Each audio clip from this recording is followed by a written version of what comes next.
Z današnjim podpisom pogodb so uresničili namero. Občina Semič bo za 100 000 evrov brez DDV-ja kupila vodovodno infrastrukturo in 2 transformatorski postaji.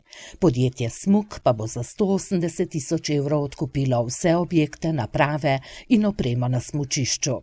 Ta podpis pogodbe je po našem mnenju optimum, kar smo ga lahko dosegli na tem območju, in mi verjamemo, da bo to od zdaj naprej šlo takim potem, kot je potrebno. Tudi do zdaj je nekako šlo, ampak Iskra, kot veste, elektronska industrija in to ni neka primarna dejavnost Iskre, in zato se Iskra tudi odločila, da to dezinvestira in se posveti svoji dejavnosti. Kot je poudarila semiška županja, so našli rešitev, ki je sprejemljiva za vse, tudi za semiško občino. Kajti naš proračun nam ne dovoljuje toliko sredstev, da bi šli v odkup celote, smo se pa odločili, da gremo pa v odkup tistega dela, ki ima značaj javne infrastrukture in ga bomo lahko z nadgraditvijo usposobili tudi za oskrbo potem samega naselja Gričice, to pa je seveda voda in elektrika. Vsa ostala oprema bo v lasti podjetja Smuk, ki bo tudi upravljalo smučišče, ki ga Belokranjci imenujejo Gače. V zadnjih letih pa je bilo poznano kot Smučarski center Bela. Nismo se še odločili za ime, priprave pa teče dejansko.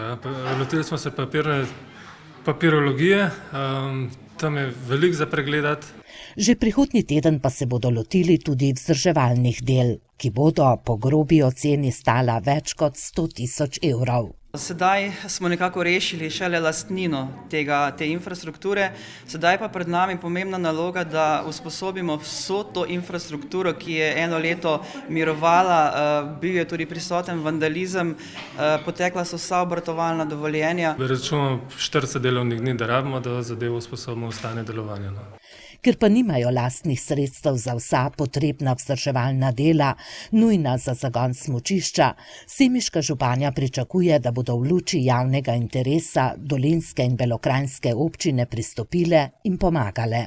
Ravno danes oddajamo z naše občine tudi vlogo za presojo na Ministrstvo za finance, ali gre ta pomoč podjetju Smuk d.o.o. za zagotovitev zagona smučišča, za državno pomoč ali ne.